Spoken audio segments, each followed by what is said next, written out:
Hello and welcome to the I Am Fearless podcast. I'm your host, Vickie, and man, am I glad that you decided to click and spend a little time with me today. Today's guest is Evlynn. She is an international artist, interior designer, and founder of Arts by Evlynn. Welcome, Evlynn. Thank you. So happy to have you here. I am very happy to be here. Oh my gosh. And so Evlynn and I, Evlynn just had her event. What date was that? That was December? November 18th. It was November 18th. Oh my gosh. Time flies. It is already December, y'all. Yes. It is going by way too fast. But November 18th, she had this amazing event, and it was your first event in America, right? It was. It was very exciting, thrilling, nerve-wracking. But yeah, I'm happy it's over. But I don't know. I think throughout the entire event, I was a little on cloud nine. It was not real. It was very surreal of seeing everyone walking through the door. People bought tickets to come see my art. That was like surreal. And, just seeing like people walking up to my art, like reading about the meanings behind the art and having a good time. It was beautiful. Like I really enjoyed it. I thought that the vibe was beautiful, the decor was beautiful, everyone there was super nice. Mm-hmm. And then the whole cause behind it. Tell us more about the cause. So I was contacted by Agape, Resources and Assistance, and they help women that come from sex trafficking or being homeless. Most of them already have kids, so they also have a department that really gets the resources to help those kids. The entire organization takes care of those women and helps them rebuild their life, find fair housing, gets them back into school, make sure that they have the right education to make something of their lives. They wanted to be the beneficiary of our charity, art soiree for charity.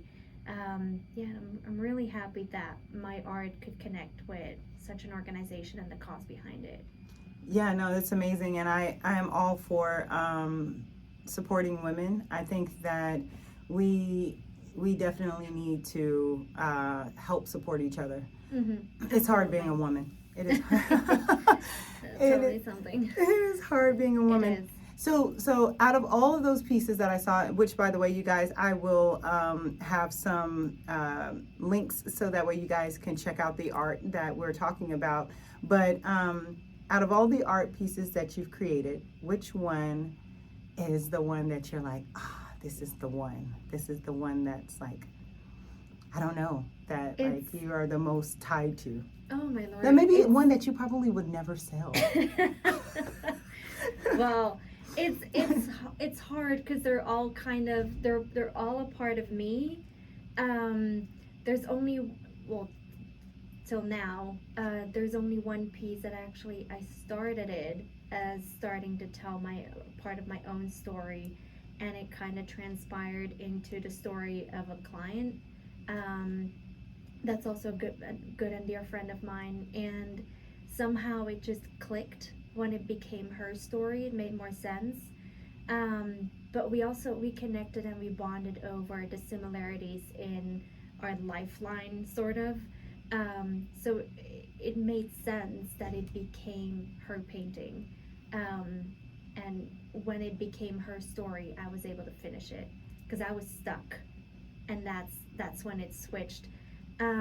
But all the other paintings they're part of my story, so it's like, which part of your life do you like more? I guess. I have to say the piece I'm most proud of right now is the one I'm currently finishing up, because it is the biggest piece I've done so far, and I think also the most detailed one. It's called Pilar, and it's Spanish for pillar of strength. It's also a girl's name.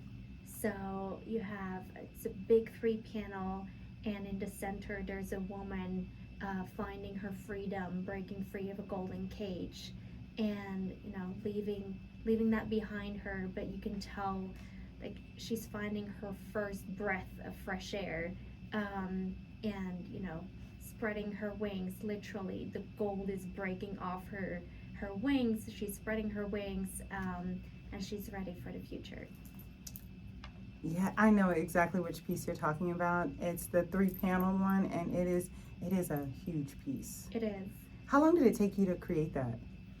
Oh Lord, I think in total it has to be about 3 months. Wow. Yeah, it's and your work, by the way, like, it is extremely detailed. It's like when you see it, it's like, okay, you see it, but then when you get closer, you notice like all of these little details that you've added into it, that it's like layered, and it's amazing. You're so talented. Thank you. Oh, absolutely. So did you receive any specialized training for painting? I had, so when I was 14, I partially grew up with my grandparents in Spain, and I was 14. I was spending the summer with my grandparents as usual, and at some point my grandmother had picked up this hobby of going to a class given by a professor from a Belgian academy for arts. And she was going there with these women, they would paint and gossip, and that was kind of like the retired life, I guess. I was all for it. For real. And at that point, I was like, Grandma, I'm tired of laying by this pool. I've been laying here for 14 years. Like, I'm good. I'm just gonna join you, and we'll see. And he's like, well, okay, but behave and be quiet. And but when I got there, the professor was like, well, you're not just gonna sit here and stare and gossip with these women, and if you're gonna be here, I need you to paint or do something creative. And he gave me paper charcoal, which I had never touched before, and he gave me the photo by a portrait by Steve McCurry of this 15-year-old girl from Iran, if I'm not mistaken. And it used to be on the cover of National Geographic's magazine. And he was like, well, there you go. And my grandma was like, what are you doing to this girl? Like, she's never touched this material before, and you're asking her to make a portrait with it. And I was like, well, we'll see. So I started, and he came, and he gave me some tips and tricks. And I'm pretty sure I started over like 3-4 times. But yeah, I ended up making the portrait, and he took the portrait and he went to my grandmother, and then my grandmother thought he made it and was showing it as if it was mine to, pull fast one on her. And he thought my grandmother was joking when she said she's never been interested in art or anything else like before. And I was standing there like, I do not feel supported, y'all. Like, what is going on here? Thank you. That is mine. I'll take it. But when I start something, I want to be good at it. Otherwise, I don't like to waste my time on stuff. I'd rather be laying by the pool than doing art if I'm not good at it. And that, I restarted drawing that piece until it was good enough to show to a living soul. But when he was like, if this is what she does when she's never touched this before, she needs to do something with it. And I'm the kind of person in school at that point, I was not doing well, because in everything I do in life, I need to have a goal. And if I don't know what I'm working towards, you lost me. So whatever everything we were getting in high school was also generic. Nothing was like, oh yeah, because that's going to get me there, and that's going to get me or serve me this purpose in life. So I was like, oh, this is so boring. So that wasn't working well for me, and I switched to a art-based high school. We had all regular high school classes, but with an addition of 16 hours of art a week, which was extremely intense.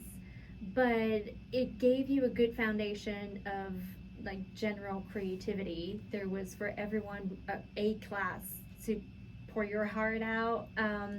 And for me, it started with interior design. From day one, we had interior design, and I became an interior designer. I think week 2, I knew this is what I'm gonna do the rest of my life, and I was 14 years old.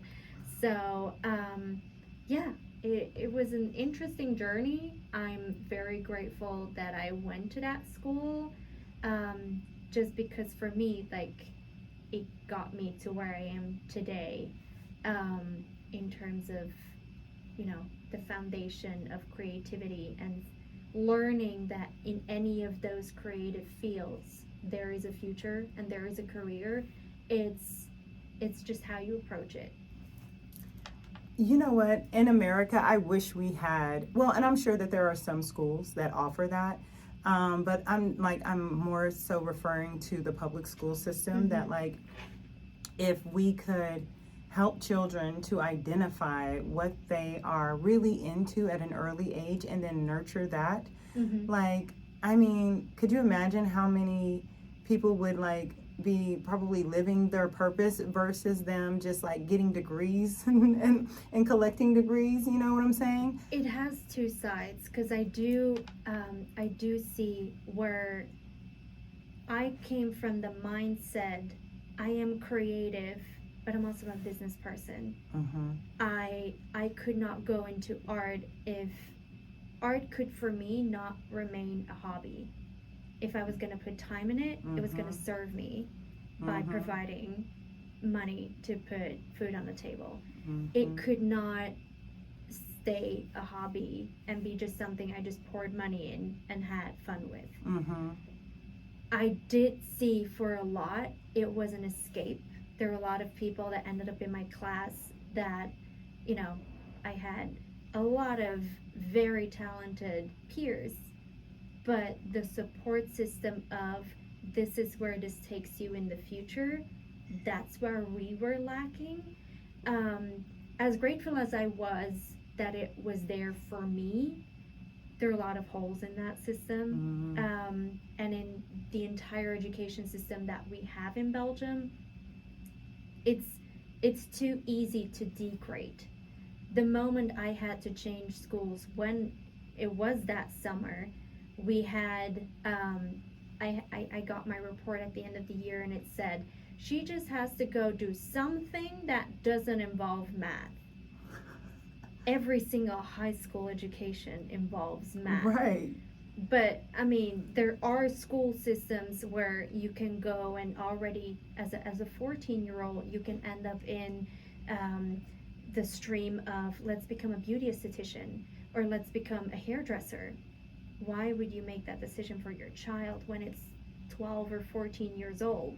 And it's mostly because they don't see what the end goal is when they're 18 or 22 or older, when they're doing this generic system.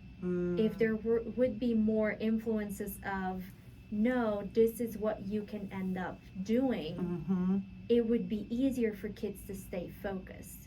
Add focus courses to the generic system before you degrade them, because I was not excited about math.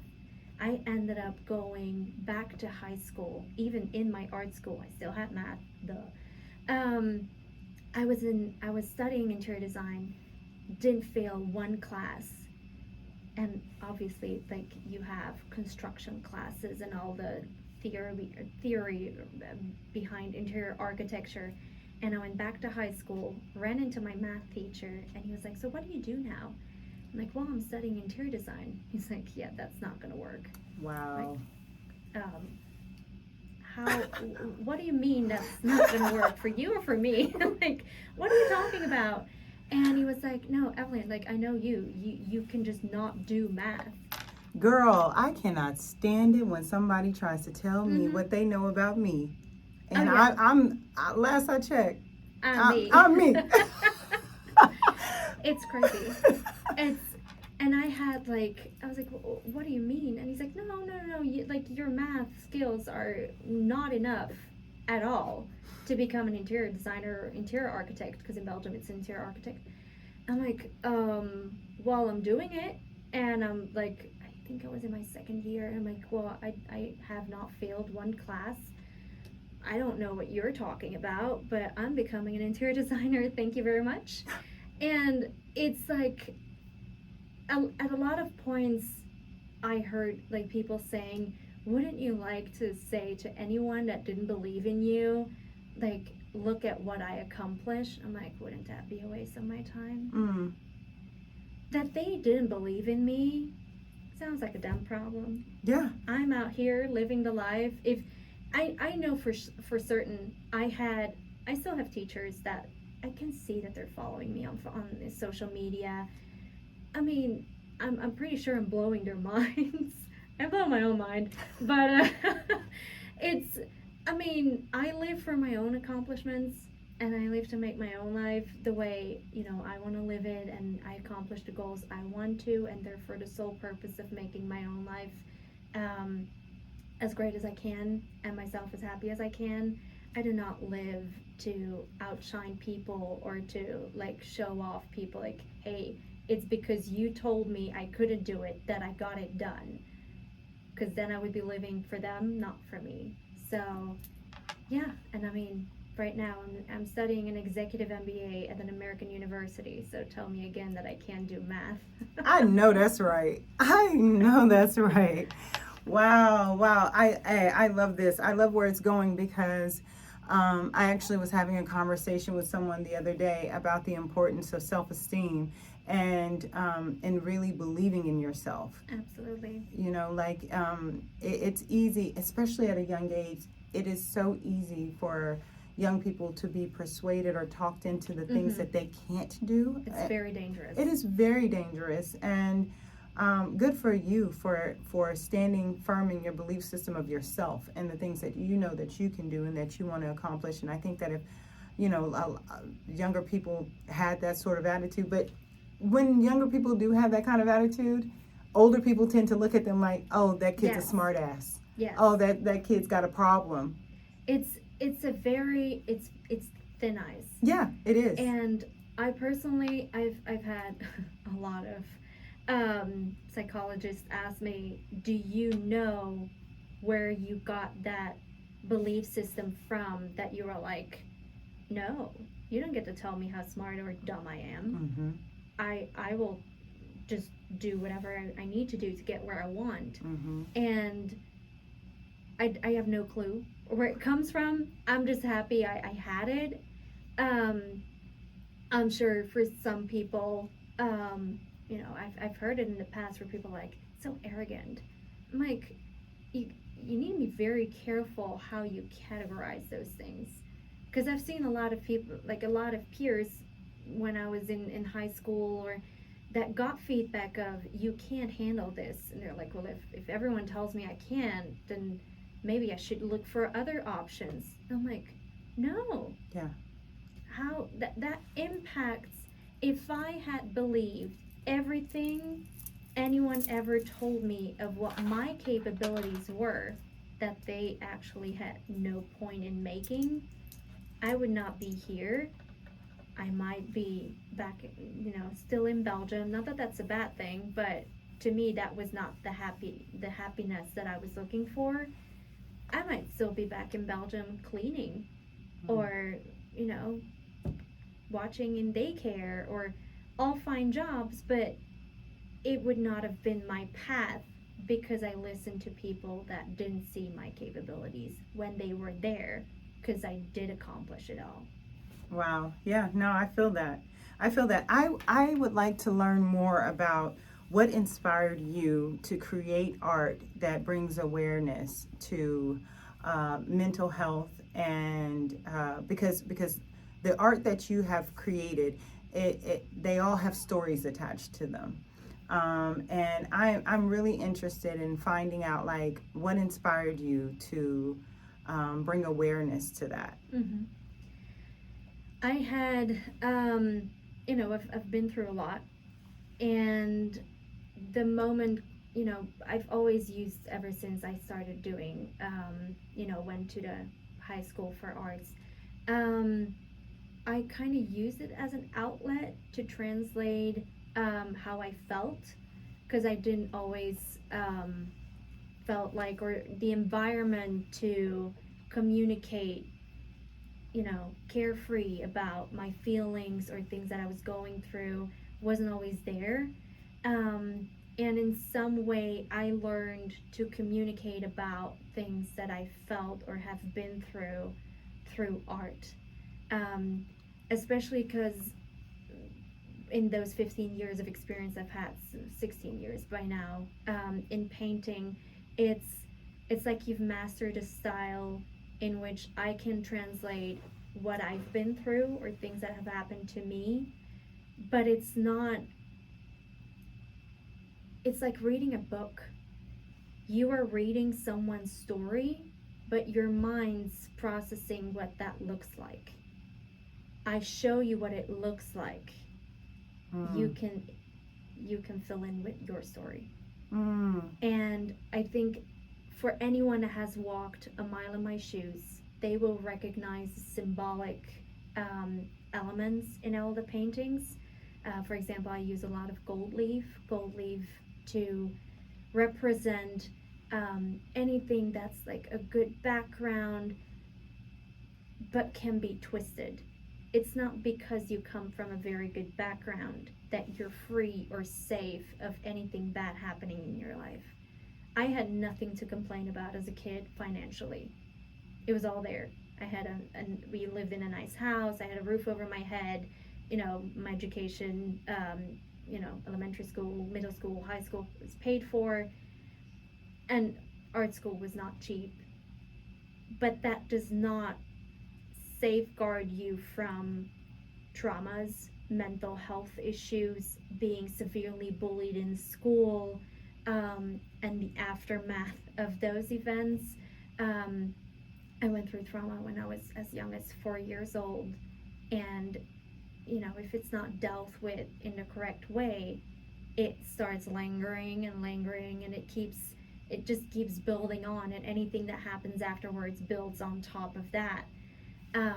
Finding a way through art to tell my side of the story, it works recovering for me, for myself, because I'm sort of like opening up about it. I'm processing, reliving the events when I'm making those portrait paintings.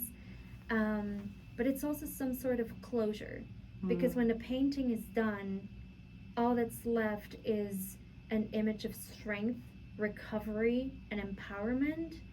And when that piece is finished, that's what I'm left with. I overcame, I survived, and I'm stronger than I was before. Wow. So let me ask you then, what type of support did you receive during that difficult time in your life that you feel that was really helpful and beneficial to you, that you wish other people offered more often?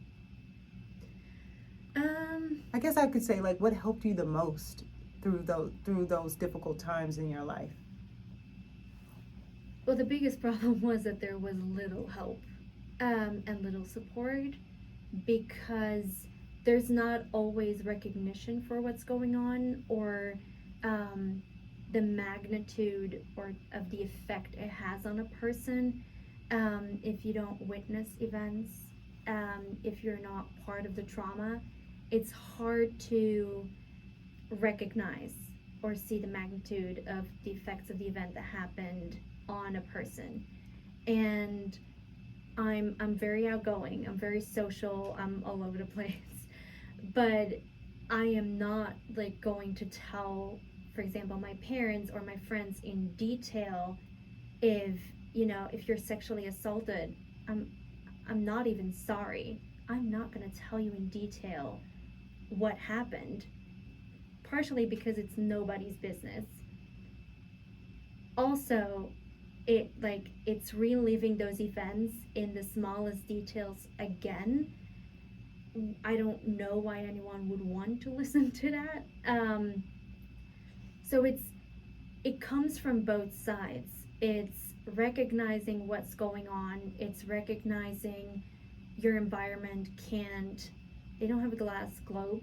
Like, it comes from both sides, where you need to recognize, okay, this person's in shock, we need to act.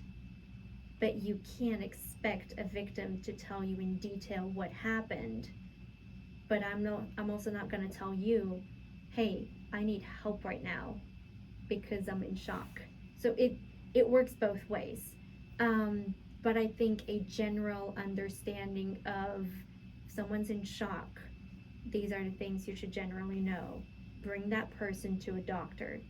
If the police was involved and they're not doing anything, take her to a doctor. And the doctor will just make a note of, or an official report saying, this person came to me in that state, and this was, what their statement was of the events. And as a doctor, I can, say, hey, they were in that state, confirming or connecting to the story they just told me, which is something that you can use afterwards. In terms of a child, always be in a good connection with school. Always make sure that there is safe and open communication about anything. That makes it easier for a child to open up about anything that's going on, bullying, a traumatic event, anything like that. And if you feel like you are uninformed, reach out.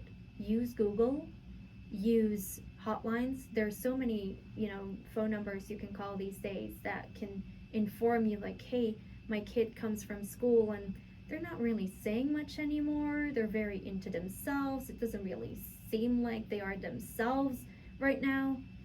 They will give you tips and tricks on how to approach your kid, how to reach out, what to say to a school and what not to say to a school. Because if the problem are teachers, there's a thin line of how hard you can push that button.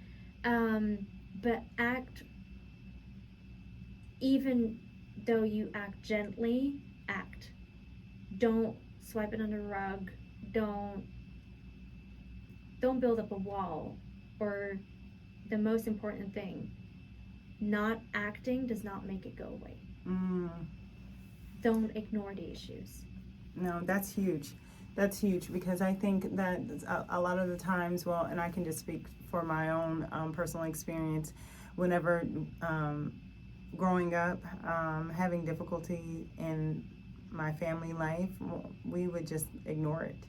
And ignoring it does not help. It only makes it worse. And I think that it serves as just like a really confusing place for the child to settle into. It's absolutely, yeah. It's it's not fair. Well, wow, thank you so much for sharing that advice and those suggestions, because I did not think about using those hotlines as a way to gain advice, or they're not just there for the victims. Right, exactly. They're there for everyone else. It's a great way to think about that, and I really appreciate you sharing that with us. So, Evlynn, as we are nearing the end of our interview, I have a couple more questions for you. You ready? Okay, girl. What does success look like to you? Okay, that's a tough one. I think success for me is when you're exceeding your own expectations. If you would have told my 14-year-old self, hey, you just found out you're artistic, you can create art, you have that talent, in 16 years you are going to be an interior designer at a successful, luxurious hospitality design firm, and you're gonna own your own art business, and you're gonna host events at one of the biggest venues in Dallas. I would have probably thought you were on crack, but there's no way I would have believed it. And I every day when I do struggle, when I'm like, oh my god, this is not going the way I wanted, or I'm like, Evlynn, hold on, take a break, pause. You are 30 years old, and this is where you are today. I just count my blessings, basically. That to me is success, when you're exceeding your own expectations. Hey, I love that so much. Count your blessings. Mm-hmm. You really do. You have to sit back and you have to say, okay, you know what? Not everything is going to be perfect, but I'm here and I'm doing Absolutely. it, you know? Okay, good. And okay, so last question. What is one piece of advice that you wish someone had given you at a pivotal point in your life or career that you would like to share with everyone else?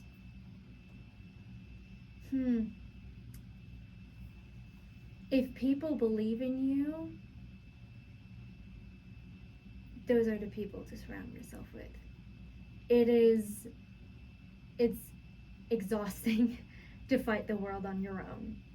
And it's, whoever believes in you, they believe in you for a reason. If people tell you, hey, you are awesome at doing this or that, it's because they genuinely believe it. People don't just throw out compliments for no reason. And find the right support system. Surround yourself with people that uplift you for the right reasons. Cut ties, how hard it may be, with people that tear you down. People that live off of your success. Count your blessings. Surround yourself with the right people. That would be my advice to anyone else. Yeah. I think that's very great and sound advice. Support, man, healthy support is hard to come by these days. True. It Absolutely. is. It's hard to come by, and so when you feel that genuine love and support, those are your tribe. That's your tribe, Mm-hmm. for sure. Absolutely. For sure. Wow. Well, thank you so much, Evlynn. Thank you for having me. This has been a beautiful conversation. And so, Evlynn, before you go, will you please share with us your Instagram, your website, where we can find you, where we can find your art, please? Oh, yeah. So Arts by Evlynn is my Instagram handle. www.artsbyevlynn.com is my website. For commission pieces, just reach out. I will have a in-depth conversation with you, and it's easy. I open up about my own story, and I can show portrait paintings of what that translated into a portrait, and what the symbolic items are in the portraits that translate my own life experiences. And yeah, that way it creates a safe and comfortable environment for clients to open up to me about their stories. Obviously, they are confidential. I only share afterwards what has been disclosed. So yeah, that's very cool. Very cool. Well, thank you so much. You guys be sure to check out Evlynn. And hey, I want to thank you guys for deciding to spend your time with me and Evlynn today. And this is Vickie, encouraging you to love everything, everyone, and most importantly yourself. Thanks and take care. Thank you.